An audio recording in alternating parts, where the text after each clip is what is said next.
Hello बच्चों, आपका स्वागत है प्रवीण सिंह केमिस्ट्री क्लासेज में। बच्चों, जैसे कि पिछले लेक्चर में हमने आपको हैलो एल्केन बनाने की जो पहली विधि है, हमने बताया था आपको एल्केन से भी हैलो एल्केन बना सकते हैं। आज जो है हम आपके सामने हैलो एल्केन बनाने की जो दूसरी विधि है उसको लेकर के उपस्थित हुए हैं। तो कैसे हैलो एल्केन हम बनाएंगे, ध्यान दीजिए। जो दूसरा मेथड है halogen acid react to alkenes, इसका तात्पर्य हुआ एल्कीन की अभिक्रिया हाइड्रोजन अम्ल से कराते हैं तब भी हमको हैलो एल्केन प्राप्त होता है। उस अभिक्रिया को हम ऐसे लिख सकते हैं जैसे हमने लिखा alkene, CH2 double bond CH2 क्या है, एल्कीन है। अगर इसकी अभिक्रिया हम हाइड्रोजन अम्ल से कराते हैं, हाइड्रोजन अम्ल से कराएं तो जो प्रोडक्ट बनेगा वो क्या बनेगा, हैलो एल्केन ही बनेगा। ये क्या है, यह एथिलीन है। एल्कीन में सबसे सरल एल्कीन जो होता है वो एथिलीन होता है। दो कार्बन की चेन है, दो कार्बन को एथ कहते हैं, डबल बॉन्ड लगा हुआ है, इसको एथीन या एथिलीन कहते हैं। एथिलीन की अभिक्रिया हाइड्रोजन अम्ल से कराते हैं तो हैलो एल्केन प्राप्त होता है। और अच्छे समझने के लिए एक दूसरा उदाहरण हम आप लेते हैं। ये हमने लिख लिया HCl और प्रोडक्ट बनेगा यहाँ से CH3 CH2 और Cl। बच्चों ध्यान दीजिए, ये है एथिलीन। एथिलीन की अभिक्रिया हाइड्रोजन अम्ल कहो या हाइड्रोजन क्लोराइड से कराने पर हैलो एल्केन प्राप्त होता है। जो हाइड्रोजन अम्ल हमने कहा है, हाइड्रोजन अम्ल HX के स्थान पर हम लिख सकते हैं HCl, HBr, HI। ये सब क्या है, हाइड्रोजन अम्ल होते हैं। हाइड्रोजन क्लोराइड भी हाइड्रोजन अम्ल है, HBr भी है, HI भी है। तो एथिलीन की अभिक्रिया चाहे HBr से कराइए चाहे HCl से कराइए, बनेगा क्या, हैलो एल्केन बनेगा। एक किस प्रकार का एल्कीन है, ध्यान दीजिए, ये सम्मित एल्कीन है। जिस एल्कीन को दो बराबर हिस्सों में हम बांट सकते हैं, ऐसी एल्कीन को हम सम्मित एल्कीन कहते हैं। समझने के लिए यहाँ कोई प्लेन समतल रखते हैं तो दो बराबर हिस्सों में इस एल्कीन को हम बांट रहे हैं, यह सम्मित एल्कीन हुआ। सम्मित एल्कीन का जब योग अभिक्रिया मीन्स इसका, अगर कोई आपसे पूछे ये बताइए किस प्रकार की अभिक्रिया के अंतर्गत हैलो एल्केन बन रहा है, किस टाइप की अभिक्रिया का एग्जाम्पल है, तो आप कहिएगा योगात्मक अभिक्रिया है।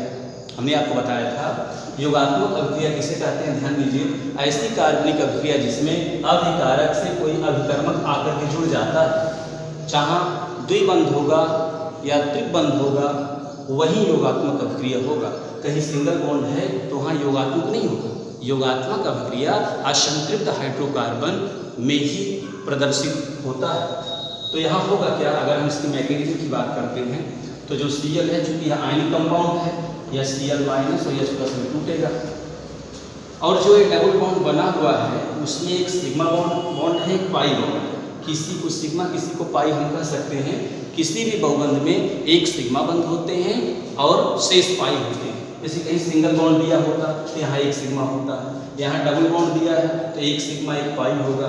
कहीं अगर ट्रिपल बॉन्ड दिया है तो एक सिग्मा और शेष पाई होता है। पाई बंध सबसे कमजोर बंध होता है और सिग्मा बंध मजबूत होता है। तो जब बॉन्ड फिजन की बात करते हैं तो बॉन्ड फिजन पहले पाई बॉन्ड का ही होगा, क्योंकि जो पाई बॉन्ड होता है उसका फॉर्मेशन जो है दो p ऑर्बिटल यदि साइड बाय साइड ओवरलैपिंग करेंगे तो पाई बॉन्ड का फॉर्मेशन होगा। तो पाई बॉन्ड का फॉर्मेशन होगा, वहाँ इलेक्ट्रॉन डेंसिटी ज़्यादा होगी और पाई बॉन्ड कमजोर बंद होता है सिग्मा बंध की तुलना में। तो करेंगे क्या, सबसे पहले यहाँ बॉन्ड टूटेगा, पाई बंध टूटेगा, चूँकि पाई बंध कमजोर होता है। यहाँ दो कार्बन, कोई दिक्कत नहीं, इस बॉन्ड को हमने हेटेरोनेगेटिव बॉन्ड फिजन कर दिया, इस कार्बन माइनस और यहाँ प्लस। ये माइनस से बताता है यहाँ इलेक्ट्रॉन की अधिकता है, प्लस से बताता है इलेक्ट्रॉन की कमी है। तो यहाँ से जो Cl माइनस से आएगा और इस प्लस से जुड़ेगा और जो CH2 माइनस है वह H+ के अपने आप ही जोड़ लेगा। जो प्रोडक्ट होगा, ध्यान दीजिए, होगा क्या, CH3 CH2 Cl। पलट देंगे तो CH3 CH2 Cl आएगा। ये हैलो एल्केन बनाने की एक विधि है। ये तो आसान विधि है, लेकिन ध्यान दीजिए बच्चों, यदि असम्मित एल्कीन दिया, ये तो सम्मित एल्कीन है, अगर असम्मित एल्कीन दिया हो तब भी हैलो एल्केन बनता है। उस विधि को हमको समझना होगा। ध्यान दीजिए, हैलो एल्केन बनाने की यही विधि है। एग्जाम्पल में हम दूसरा एग्जाम्पल लेते हैं, हम लेते हैं कोई असम्मित एल्कीन लेते हैं। ये क्या है, असम्मित एल्कीन है। हाइड्रोजन अम्ल में हमने हाइड्रोजन ब्रोमाइड लिया है। जो प्रोडक्ट बन रहा है देख लीजिए, ये प्रोडक्ट हमारा जो बन रहा है हेलो एल्कीन ही बन रहा है, सभी लोग इसको ध्यान दें। ये क्या है? ये भी एल्कीन है। ये क्या है? प्रोपेन, ये प्रोपीन 1। ये प्रोडक्ट क्या बना?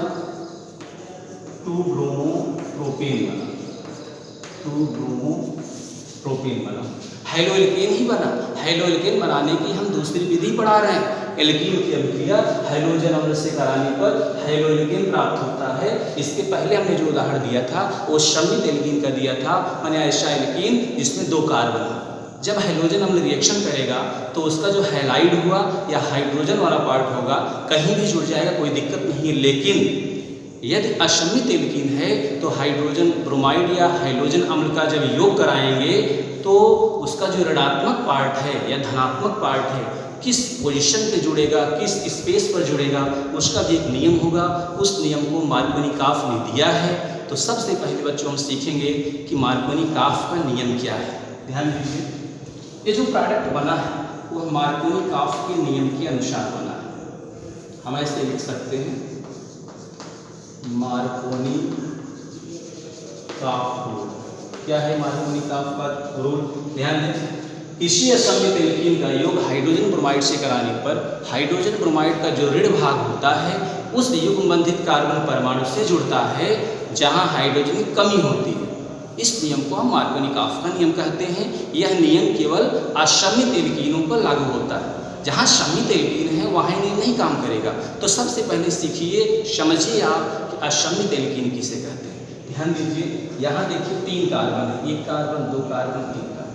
हमने कहा किसी समतल को ले लीजिए और 2 बराबर भागों में नहीं बांट रहा है, इधर 1 कार्बन है, इधर 2 कार्बन। यह असम्मित एल्कीन है। अगर कहीं भी असम्मित एल्कीन का योग HBr से कराएंगे तो 2-ब्रोमोप्रोपेन बनेगा। ये जो प्रोडक्ट बनेगा यह मार्कोनिकॉफ के नियम के बेसिस पर बनेगा। तो हम शुरू करते हैं मार्कोनिकॉफ का नियम। HBr चूंकि आयनिक कंपाउंड है तो आयनों में टूटेगा, H+ और Br- में टूटेगा। ध्यान दीजिए, असम्मित एल्कीन का योग क्यों कहा? क्योंकि जहाँ द्विबंध होता है वही योगात्मक अभिक्रिया होगा। इसमें एक सिग्मा है, पाई। असम्मित एल्कीन का योग हाइड्रोजन ब्रोमाइड से कराने पर हाइड्रोजन ब्रोमाइड का जो Br- है उस युग्मबंधित कार्बन परमाणु से जुड़ेगा। यहाँ नहीं जुड़ सकता है, इस कार्बन से जुड़ सकता है या इस कार्बन से जुड़ सकता है। क्यों? क्योंकि यहाँ एक सिग्मा बंध है, पाई बंध है। पहले पाई बंध टूटेगा फिर सिग्मा बंध टूटेगा, और जब भी पाई बंध टूटेगा तो हेटेरोलेटिक बॉन्ड फ्यूजन होगा। हमने आपको बताया भी है कि जो सहसंयोजक बंध है 2 तरीके से टूटता है। पहला है होमोलिटिक बॉन्ड फ्यूजन, दूसरा है heterolytic bond fusion. Homolytic bond fusion से बच्चों मुक्त मूलक बनता है और हेटेरोलेटिक बॉन्ड फ्यूजन से कार्बोधनायन और कार्बोरेडायन बनता है। तो एक बंध के टूटने से कार्बोधनायन और कार्बोरेडायन जो है बनेगा। ध्यान दीजिए, तो Br- कहाँ जुड़ेगा? असम्मित एल्कीन का योग हाइड्रोजन ब्रोमाइड से कराने पर इसका जो Br- है उस युग्मबंधित कार्बन परमाणु से जुड़ेगा जहां हाइड्रोजन की कमी होगी। इसका मतलब वो Br- आएगा और इस कार्बन से जुड़ेगा। लेकिन शर्त क्या है? ये Br- एक प्रकार का न्यूक्लियोफाइल हो गया। न्यूक्लियोफाइल किससे कहेंगे भाई? हमने आपको बताया था विकर्ण 3 टाइप के होते हैं। एक होता है इलेक्ट्रोफाइल, दूसरा न्यूक्लियोफाइल, तीसरा फ्री रेडिकल। तो सबसे पहले समझिए क्या है इलेक्ट्रोफाइल। हमने बताया था those substances which have the deficiency of electron have positive charge, they are neutral or cationic is called electrophile। Example की बात करते हैं, NO2+ हुआ, Cl+ हुआ, ये सब क्या है? ये सब आपके जो है इलेक्ट्रोफाइल है। दूसरा क्या है? न्यूक्लियोफाइल क्या है? That substances which have the rich electron density, it has neutral charge or anionic charge, that substance is called nucleophile. बच्चों ध्यान दीजिए, जिसके पास माइनस चार्ज होता है या इलेक्ट्रॉन की अधिकता होगी उसी को हम न्यूक्लियोफाइल कहेंगे। तो ये जो है न्यूक्लियोफाइल की तरह है। ये जाएगा कहाँ जुड़ेगा? आपने कहा असम्मित एल्कीन का योग हाइड्रोजन ब्रोमाइड से कराने पर इसका जो Br- है उस युग्मबंधित कार्बन परमाणु से जुड़ेगा जहाँ हाइड्रोजन की कमी है। इसका मतलब Br- न्यूक्लियोफाइल है। ये वहाँ जुड़ेगा जहाँ प्लस चार्ज होगा, मतलब इलेक्ट्रॉन की कमी होगी। चूंकि न्यूक्लियोफाइल इलेक्ट्रॉन देगा ना, यह उस सेंटर से जुड़ेगा जहाँ इलेक्ट्रॉन की कमी होगी, जहाँ प्लस चार्ज होगा। इसका मतलब ये बंध जो टूटेगा हेटेरोलेटिक बॉन्ड फ्यूजन तो होगा ही, तभी प्लस- चार्ज आएगा। ऐसे टूटेगा, जैसे ही टूटा इस पर माइनस और इस पर प्लस आ गया। ध्यान दीजिए, अभिकर्मक से मालूम पड़ता है अभिकर्मक से ही मालूम पड़ेगा कि अभिकर्मक किस कार्बन से जुड़ेगा। जिस कार्बन से जुड़ेगा उस कार्बन पर वह प्लस चार्ज आना है। कैसे आएगा? इस बॉन्ड को हमने इधर शिफ्ट किया है, दो तरीके से टूट सकता है।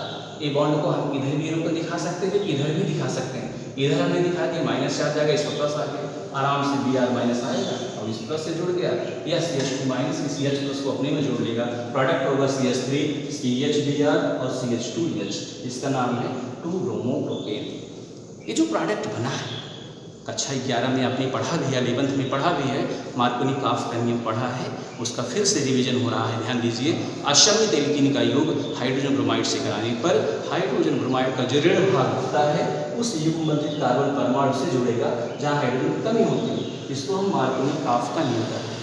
यहाँ एक अच्छी बात है भाई, पूछने के लिए आप पूछ सकते हैं, सर बताइए इस बॉन्ड को आपने शिफ्ट किया, यहाँ माइनस चार्ज यहाँ प्लस चार्ज आ गया, Br माइनस आ करके यहाँ जुड़ गया, इधर शिफ्ट करते तो क्या होता? इधर शिफ्ट करते तो यहाँ माइनस आता, यहाँ प्लस आता।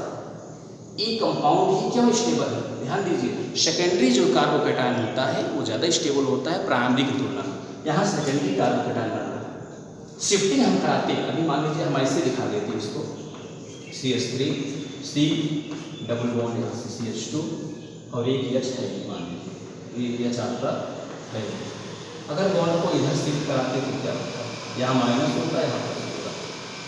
न्यूक्लियोफाइल में Br माइनस आकर जुड़ेगा, यहाँ जुड़ता मान लीजिए, तो किस टाइप का कार्बोकैटायन है बताइए? यहाँ ये प्राइमरी कार्बोकैटायन, प्राइमरी कार्बोकैटायन। और यहाँ किस टाइप का कार्बोकैटायन बना? Secondary carbocation. आपको पता होगा कि जो सेकेंडरी कार्बोकैटायन होता है वो प्राइमरी कार्बोकैटायन से अधिक स्टेबल होता है। इसीलिए भाई बॉन्ड ब्रेक होना है, हेटेरोडी बॉन्ड फिजन करना है, इधर भी ब्रेक हो सकता है, इधर भी, और जिधर इलेक्ट्रॉन डेंसिटी ज़्यादा होगी इस पर माइनस चार्ज आएगा, जिसके पास कुछ इलेक्ट्रॉन नहीं होगा इसका, इस पर प्लस आएगा। यहाँ भी प्लस हो सकता है, यहाँ भी प्लस हो सकता है। मार्कोनी-काफ का नियम है, वहाँ जुड़ता है जहाँ हाइड्रोजन की कमी होती है, तो यहाँ आकर के जुड़ गया। अगर आपको दिक्कत हो कि बॉन्ड को इधर शिफ्ट करें तो क्या होगा? हो सकता है तो यहाँ प्राइमरी कार्बन बनेगा, और प्राइमरी कार्बोकैटायन से जब न्यूक्लियोफाइल जुड़ेगा तो वह स्टेबल नहीं होगा, इसीलिए यह रिजल्ट इंपॉर्टेंट है। ठीक है, सब बच्चे इसको अच्छे से समझते रहें, और कोई दिक्कत हो तो कमेंट करें, और वीडियो ज़्यादा से ज़्यादा आप देखें, और वीडियो आपको अच्छा लगा हो तो लाइक और सब्सक्राइब भी करते रहें। सब्सक्राइब करने से एक फ़ायदा होता है कि जो हम वीडियो बना रहे हैं आपको बराबर मिलता रहेगा, और उसका हम आप रेगुलर पढ़ेंगे, कहीं कहीं अच्छा करेंगे। ठीक है, इसके बाद हम पढ़ेंगे बच्चों, अभी हम पढ़ रहे हैं हाइड्रोजन बनाने की विधि सीख रहे हैं। इसमें एक विधि और है,